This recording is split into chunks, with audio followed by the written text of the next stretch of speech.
Hey, what's up, everybody? This is Brandon Shank, and welcome to the Brandon Shank Podcast.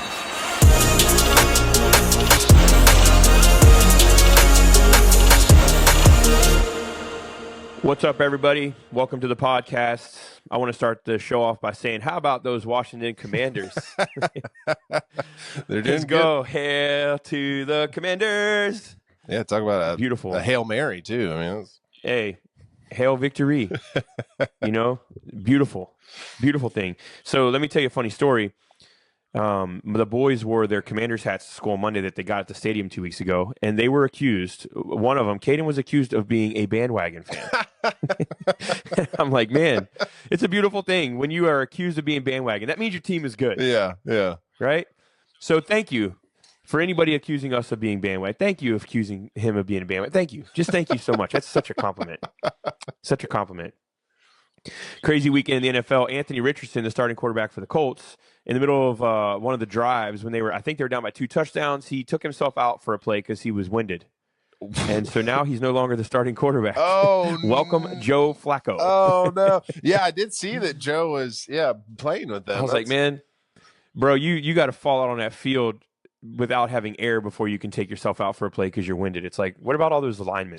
And he said he had run. So he took himself out from a play, and they just put in the second string, just like. Yeah, Joe Flacco went in for one play, and then he came back. Oh, so Joe was the second string. I didn't. Yeah, he's the second string. Oh.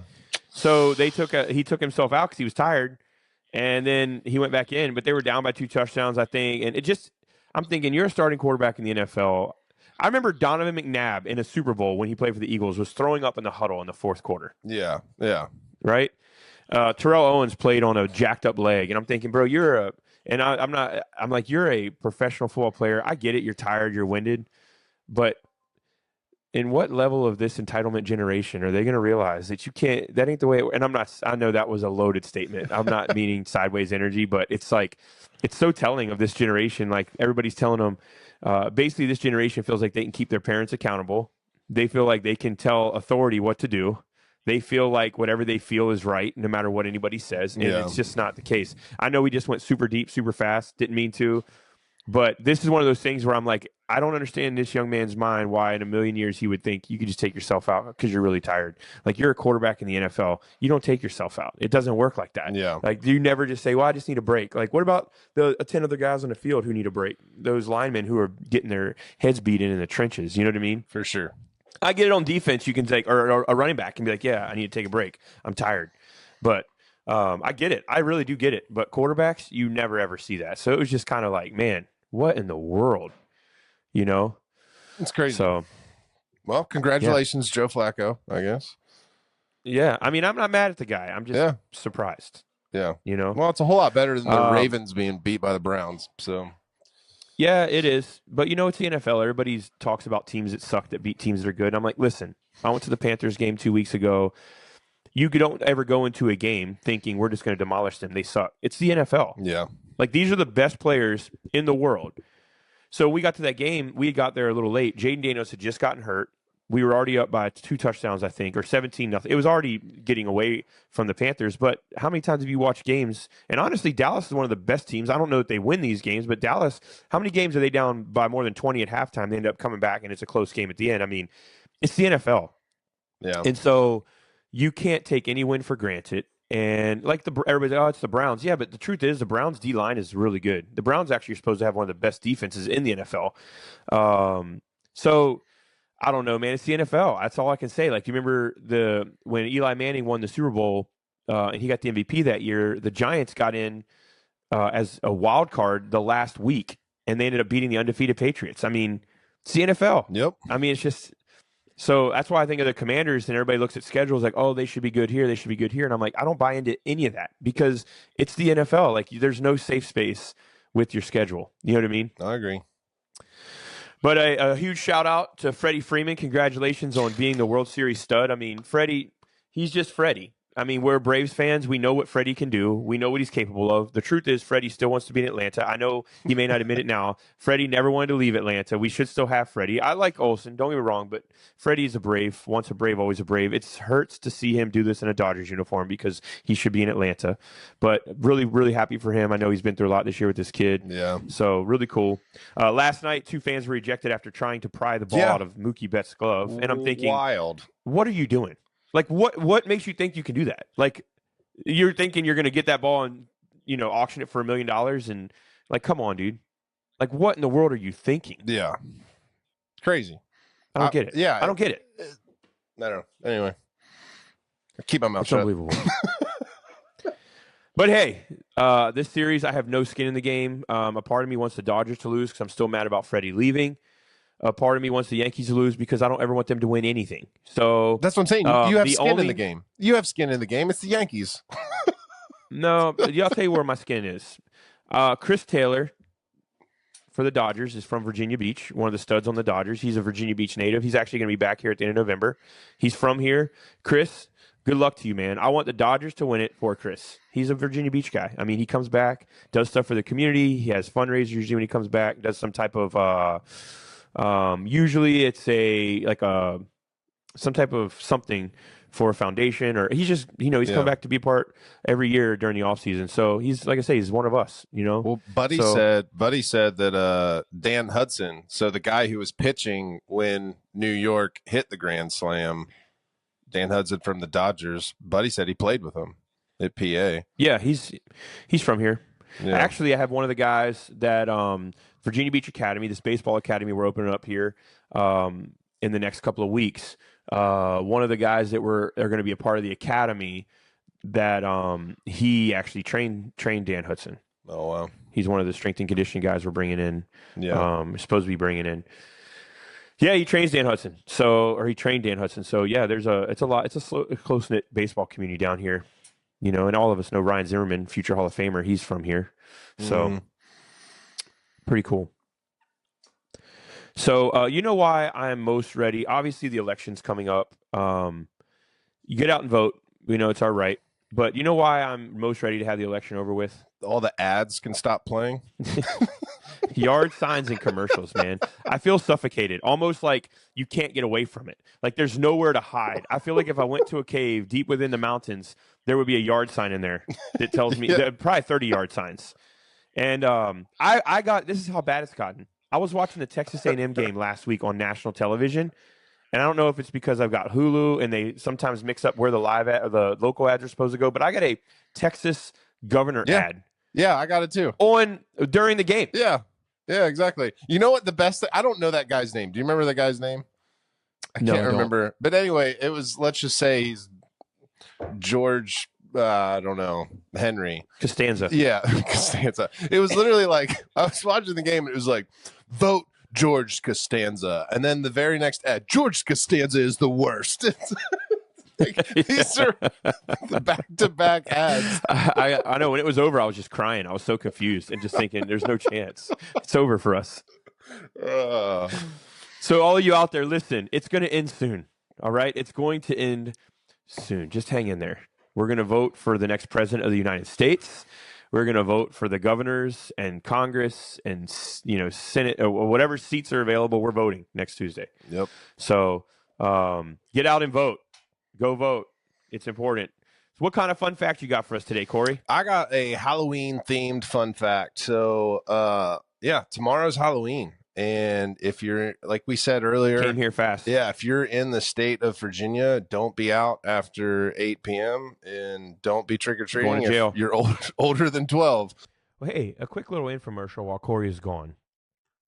Whatever you're dressing up for this holiday season, me and my kids went to a store the other day to get some of their costumes, and I can tell you this: some of the things that are available to kids to wear, I'm thinking, listen, I'm not trying to judge, but a little bit about where them parents at. You know what I'm saying? Like sometimes I think that way of like why would you, like my kids they're always wanting to get like the craziest stuff, and I'm like, dude, you're not wearing that. There's not a chance I'm letting you wear that. Like that's going to give you nightmares if you wear that. And I think there's just a line, man. Like me and my wife are like, nah, like you're not wearing that. But my kids got they got a couple different things and nothing too crazy. Makai's dressing up like a convict with tattoos all over him, which is actually funny. It's a really funny outfit. We got Caden's dressing up. He got a scary clown face, but he's just dressing up. Rylan got a little skeleton face. It's pretty chill. He's wearing his commander's hat with it.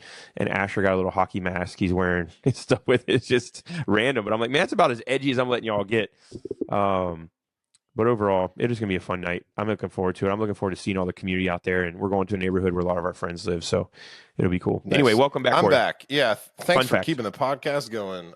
Hey, segue, man. I had to give a little infomercial to all those listeners out there. Let them know what my kids are dressing up like and where we got, I don't know what costumes. happened. Anyway. My camera freaked out and it kicked me. So anyway, I'm back. Halloween themed fun fact. So I want to talk about fear. All right, we're going to talk about fear today, and I came across this article, and I think it's a cool thing. So we're not going to get super, super funny. Honestly, I think we're going to get a little real. I think maybe even a little biblical. I'd like to know your thoughts on this, Brandon.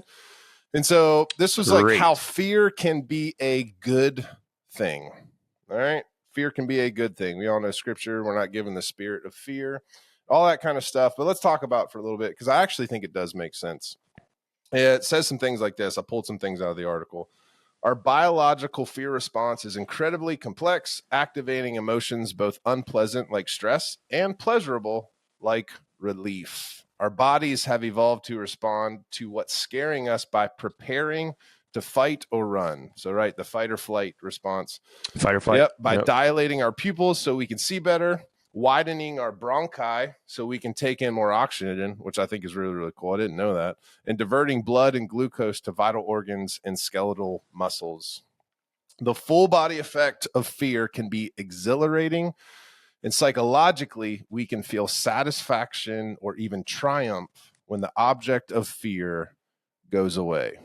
All right, so immediately I think we're talking about like kind of conquering fear. And I think these next kind of parts is kind of really cool. There's a little bit more science in it, but when danger is detected, our fight or flight instincts are triggered by the release of adrenaline, and this increases bodily functions like heart rate, blood pressure, respiratory rate, and it can provide a rush like a runner's high.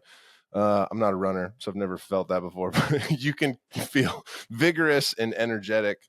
Both adrenaline and cortisol are associated with stress. So obviously we know that when your body stays in an adrenaline and cortisol, you get kind of stuck in this fight or flight. That's a terrible thing when you're just pumping your body full of those. Yeah. And so for days, weeks, months. Yeah, we can lead to symptoms like chest pain and headaches and shaking, exhaustion, muscle tension, emotional things like irritability, panic attacks, sadness, depression, all those kind of things.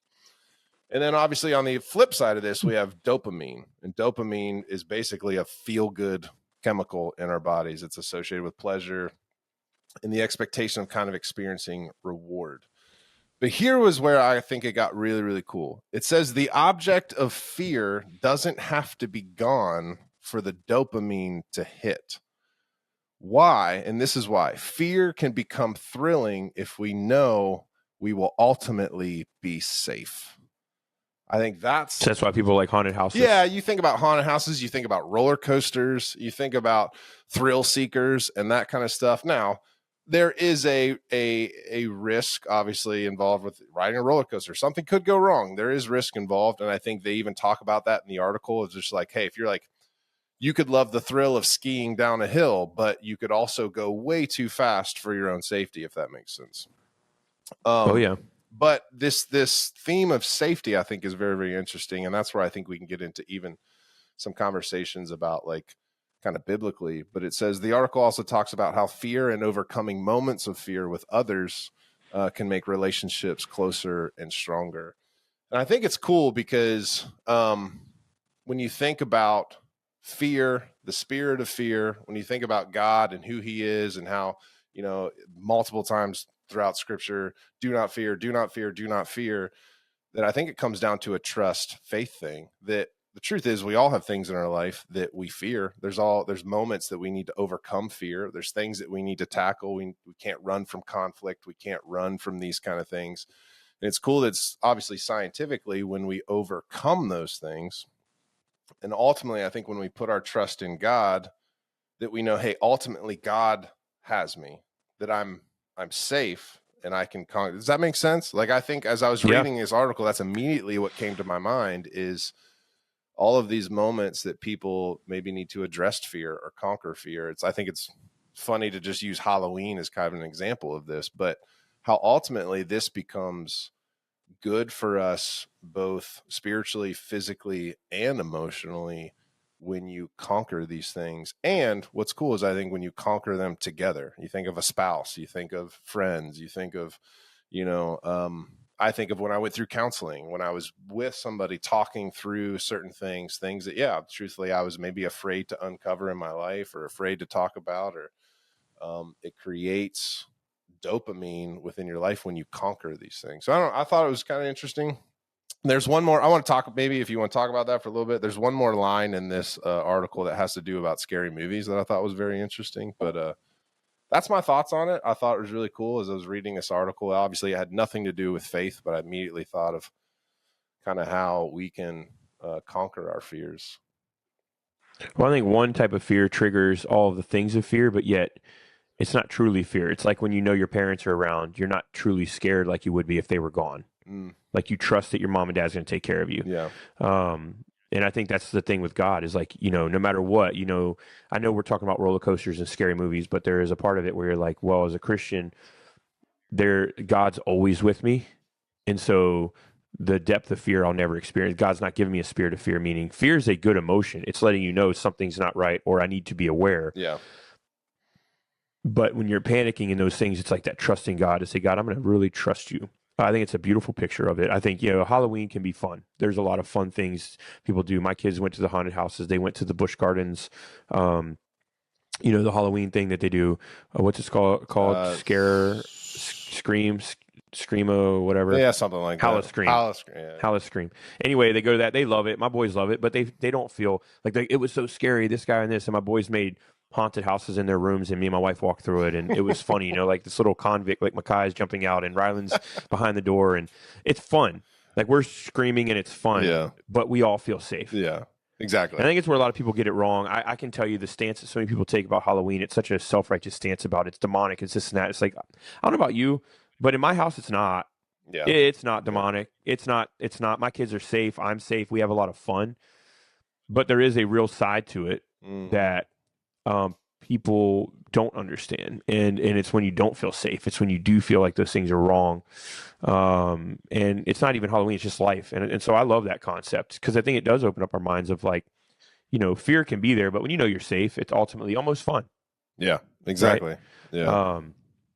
So that's interesting. I thought this was interesting though, psychologically. At the end of the article, it's kind of talking about kind of the tropes maybe that men are less scared than women, and it kind of went into like talking about scary movies and that kind of stuff. But this line that was very interesting. It said, everybody says guys like scary movies more than women, but there's some very good evidence they're identifying with the predator and women are identifying with the victims. That's a line right there. Yeah. Well, I personally hate scary movies, so I don't fall in that category at all. Didn't you and Lauren used to love scary movies? Yeah, we used to watch a lot of. Lauren grew up watching scary movies like with her dad and stuff like that. Obviously, I hate them. In my house, they weren't allowed. I've never liked them. I don't like being scared. I don't like seeing things because some of that stuff, like I have been a part of moves, or I have seen people that are demon possessed. I have been a part of that world as a pastor, especially. And some of that stuff, when you see it, you're like, yes, somebody had to actually experience that or see that in a dream to actually do that, because they would never know that's what it looks like unless they've actually experienced it. Yeah. Little things like, once Heath Ledger did the Joker role, Jack Nicklaus told him, hey, before you do this, you need to be aware this is a very dark role. Mm-hmm. And he said it really it was hard on me. And Heath Ledger did it, and then he couldn't sleep. And, he died of an accidental drug overdose. Like there are real dark things in when you envelop yourselves in a character Yeah. and you kind of immerse yourself in the darkness. But it's very different than what we're talking about of like, yeah, it was scary, but it was fun. Yeah, right? for sure. Yeah. And so I think it's important. But hey, you asked for it. Don't blame me. You asked for it. Well, this question comes from Paula in Oakland, our community director. She'd asked me, she said, hey, I need something for the pod. I got something for the podcast. I said, all right. Well, this is the question she asked me. She said, if you could be a part of any miracle in the Bible, which one would you choose? Wow. So that's a loaded one. Yes, it is. Yeah. And give a shout out to Paula. I'll tell you, she said, I think I've made up my mind. Noah's Ark. I mean, I'm a Coast Guard veteran and I love animals, although I know the Great Flood would put the 7 seas to shame. Man. So that's a good one. Good job, Paula. I like it. I think it's well thought out. Obviously, you've had a lot of time to prepare for that. That was a great answer. And Paula's love for animals, you know. So, I mean, what do you think, Corey? I can tell you the one that I know my answer because I was asked this in advance. I know what I think would be the most spectacular thing to see, but okay, so this is the thing. I have one that I think would be the most spectacular thing to witness, but honestly, I have one that I would like to have been at the most. Does that make sense? Okay. Yeah. So can I do that? I don't know if I know where you're going, but I'm gonna like as you say them because I have those two as well. I have two of my own. That one I think would be amazing to see and witness, and the other I think same thing, see and witness, but be a part of would be amazing. So let me say this, and maybe this will give you context. First, I think the most amazing thing to see would have been the Red Sea parted. Oh, yeah. Yep. Absolutely. I mean, I can't imagine the wall in the dry ground and just seeing a million people walk across in the middle of a sea that was meant to be a blockade. Yeah. Especially in the tension of the moment. That to me is, and then to know that the sea was closing in behind them, but not touching them as these guys, as this army, Egyptian army was behind them. Yeah. My second one, the thing I would like to most be a part of, hands down, if I could pick one miracle, would be the birth of Jesus. Oh, okay. So there's where we differ a little bit. I was going to say I'd like to have been there. Yeah, the night that he was born, I couldn't imagine being Mary or Joseph, or I just couldn't imagine seeing Jesus as a baby, knowing 30 years later, 33, like these years later, he's crucified, and you're like, man, I remember him as a baby, and then he's raised from the dead. Like it's just been unbelievable. To be there the night that Messiah was born. Little tease for the Christmas series, huh? Little tease unto us. Mine was the Transfiguration. I just think cool. that would have been wild. Explain that to people listening. Oh, what the Transfiguration is. I mean, you be with the small group of disciples. You're witnessing, probably the most purest form of who Jesus is, communicating with these past prophets, where you can barely even see what is happening.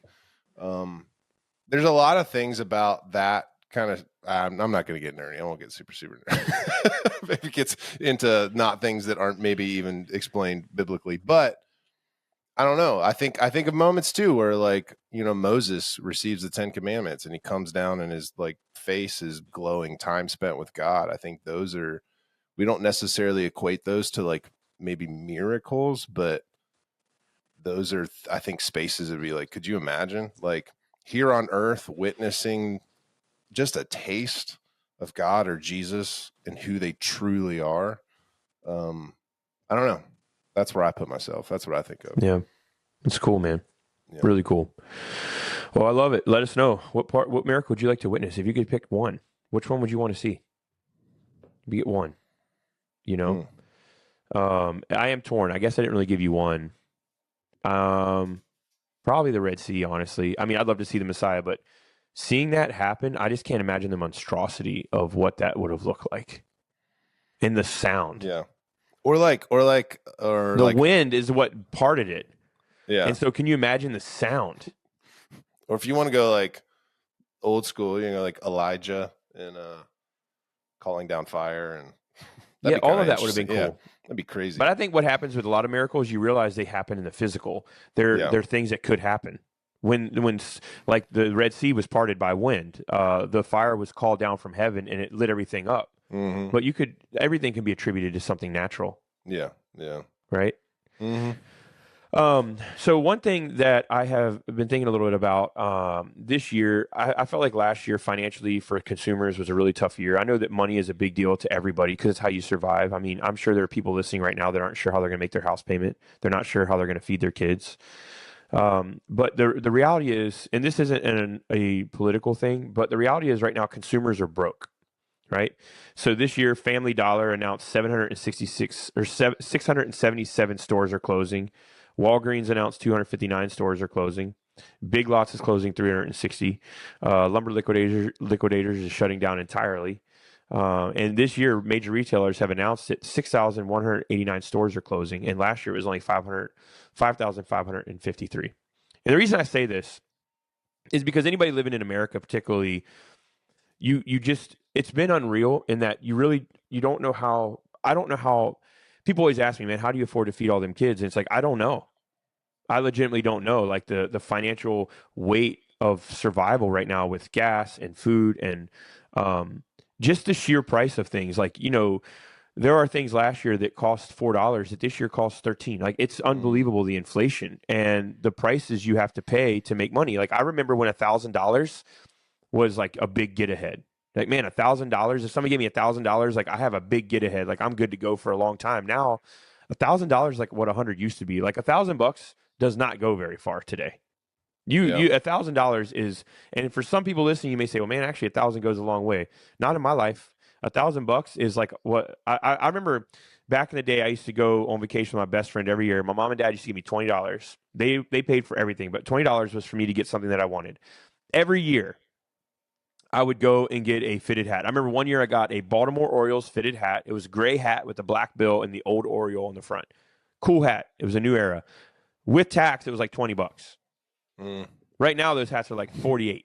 Yeah, yeah. I mean, and I'm just saying, you think about the price of everything. Like, it's just unbelievable. And I think where I'm getting at with all this is when you go to hotels, they're not as nice as they were before 2019, 2020. When you go to a restaurant, they're not as clean as they were in 2020.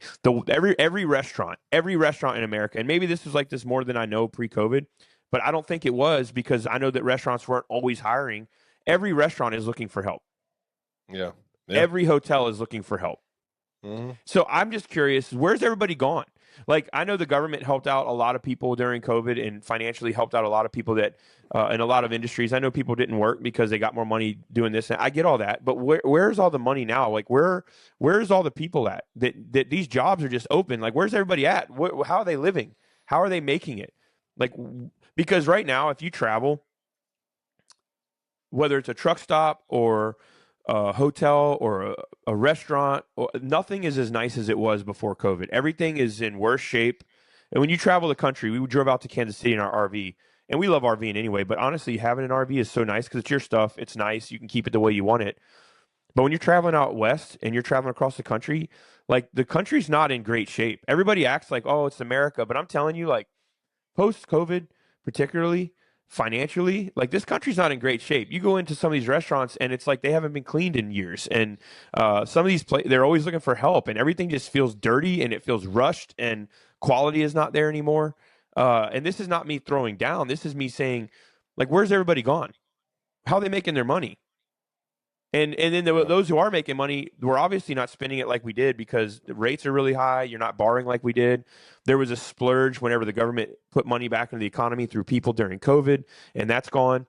And so, I mean, it's unbelievable because right now, like, I don't know how. I mean, I've got 4 kids, I've got a mortgage, I've got bills, but I don't know how people. I know how people are surviving that are faithful to God. I know how people are surviving, but it's just unbelievable the sheer expenses that what exists right now. You know what I mean? Mm-hmm. The money it costs to survive.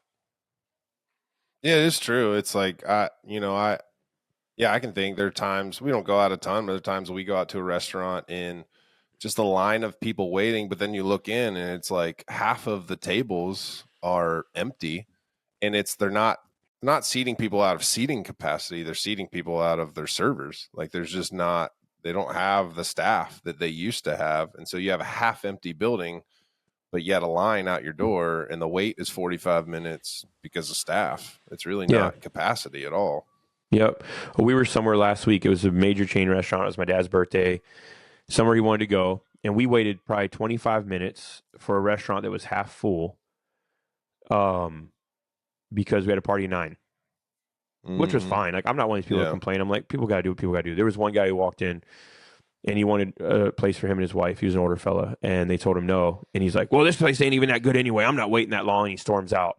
And I'm sitting here thinking, one, he's older. Like, my guess would be he's retired. Him and his wife are retired. I'm like, one, what are you in such a hurry for? Two, you're going to come to and Ryland looks at me. He goes, well, he came here, so it must have been good.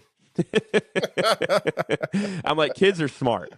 Yeah. But this guy, I'm like, dude, you embarrass your wife. You storm out because, they're not ready to serve you right away. This entitlement.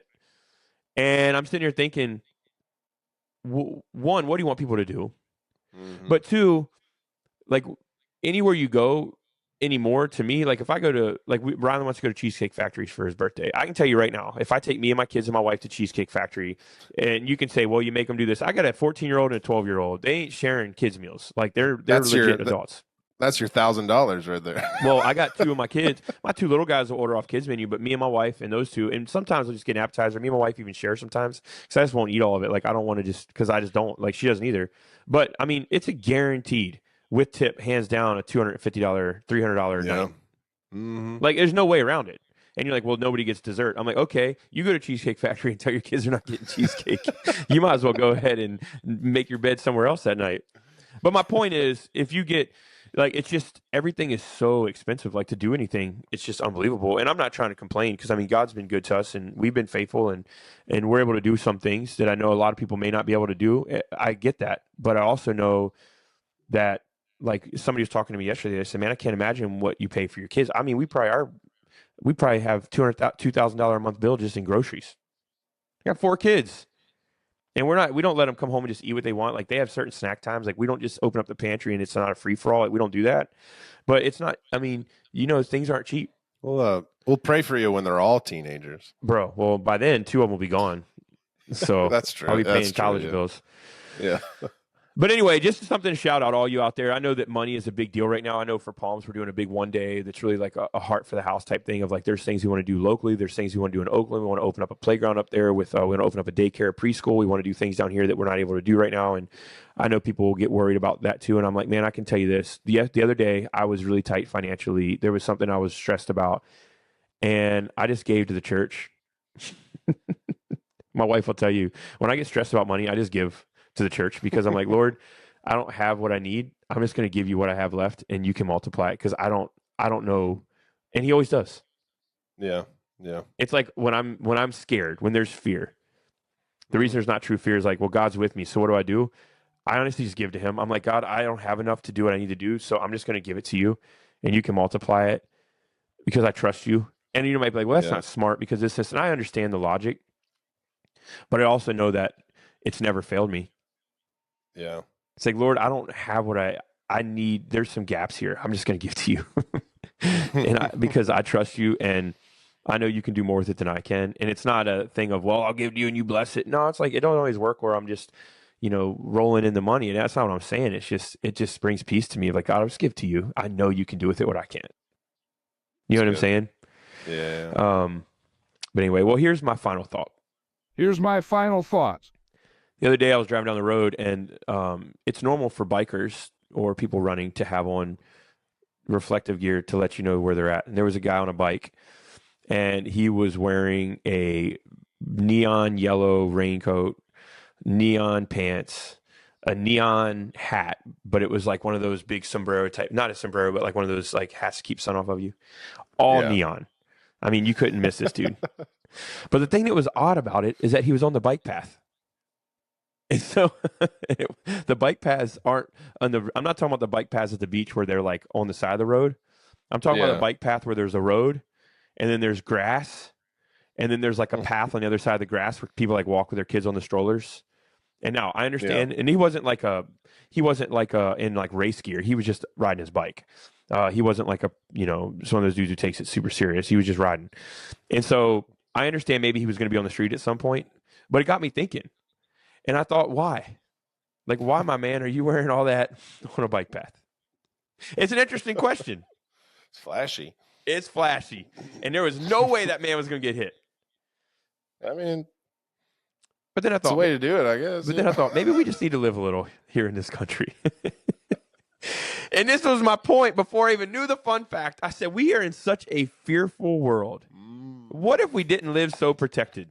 What if, and I'm not telling you if you got reflectors and you got neon gear, wear it when you're riding your bike, but I'm saying, what if we didn't fear so much what could happen to us or what would happen to us or what might happen to us? What would you chase in your life if fear didn't hold you back from chasing it? What would you pursue? What dream would you pursue if it wasn't about money? If it wasn't about where you're headed? If it wasn't about what's next? If it was just about you and God doing it in your life, what would you actually pursue? Now, I think we have to be smart here. You might say, well, I'd always want to be an astronaut. I'm going to go be an astronaut. Well, let's be smart. You're 53 years old. Could you be an astronaut? If God calls you to be an astronaut and you know you've heard the voice of God, then you've got to go to Houston and figure this thing out, or Florida, wherever they have it. But I will tell you this. I think we live in I know this is what has been surprising to me. People that are retired, I have found to be way more cautious than anybody else. And in my opinion, they have more reason than anybody to go all in. But if you're retired, you're on a fixed income. You've already taken all your chances, and now you're just trying to live out your life quietly and cooperatively so that you have enough till you die. And I told my wife, I don't ever want to live like that. I don't want to live so calculated and quietly. I don't ever understand living without that rush of needing God. And I said, I just can't imagine. I said, don't get me wrong. One day I might just be a professor and go to Kohl's in the morning and walk the mall in the afternoon. Like, that's fine. Kohl's. It's just fine. It's fine. But I can't imagine a life where I'm living scared of not having enough till the end. And I'm not just talking about money, but I'm like, what kind of life is that? What kind of life is that? And I think a lot of times people that are older look at people that are younger and say, well, they don't understand. But I think what I would say is people that are older don't really understand, because once you had a dream, what happened to that dream? Well, I'm too old to pursue it. Or once you had this thing, well, I'm too old to do this. I love it when I see older people that are volunteering or they're doing like things that they've always wanted to do. I just am so inspired by that, Like we got guys in our church that surf and they windsurf and they do all this stuff. They're just like, some of the oldest dudes in our church are in some of the best shape. Why? Because they're like, nah, man. And they're only partially retired, but like, nah, I'm going to go do this because it's what I want to do. And I just respect that so much. And I think I'm just asking, like, why wait? Like, why wait today? Like, I have dreams in my life that I have not yet achieved. I have things that God's spoken to me, and it doesn't come through Palms Church. It's things that God's spoken to me. And so I'm like, why wait? And so I just, I think a lot of us are riding down that bike path, and we don't intend on going on the road. This guy, I'm going to go ahead and assume that he was going to go on the road, and he was going to go on 264, which is our biggest highway here, and he's going to ride in the middle lane. That's why he was wearing all neon. And he was going to keep up with a 70-mile-an-hour car. I'm going to guess that. But for most of us, I think we're riding on the bike path in this all green, and we're not intending on getting off the path. There's no fear. There's no chances we're taking. So why are we living like there is? Yeah. And so just take a chance, man. Like, what's God speaking to you? I think sometimes faith is doing things before we see it. I read a story the other day, and it was talking about the woman who broke the record for the amount of, she swam along the California coast, and she was almost there. They had to fight sharks off from her. She was in the dense fog. She was swimming for like 15 hours, and then she ended up getting in the boat, and she was only a mile and a half away, but she couldn't see because of the fog. Yep. Then she went back the next time and did it because she knew I was only a mile and a half away. And I think a lot of us, we don't realize how close we are to what God actually wants to do in our life. And we're getting in the boat early, and he's going to do something great. So, hey, get that neon on. If you're going to get it on, get on the streets, right? And like ride like the wind and go somewhere that God's taking you. That's good. But I think we live with all the protection mechanisms without ever having any risk, but trust the Lord. Faith is hoping for something that you can't see, meaning you don't step out of a role when the new one opens up. Sometimes you step out of a role knowing in faith the new one will open up. And I'm not saying that's for everybody right now, but I'm saying faith is doing it before you see it. It's trusting God. And I think God has a lot more for everybody. A lot more excitement. Yeah. Well, let's pray. Lord, thank you for these people. Thank you for every listener. I pray they would see you, know you, love you, know that you are everything you promised to be. God, I pray that you would watch over them. I pray that they would know that you're before them and that you're never against them. We love you. We thank you. And everybody said, Amen. Hey, love you guys. We'll see you right here next week, or as always, Palms 9:30 a.m. See y'all.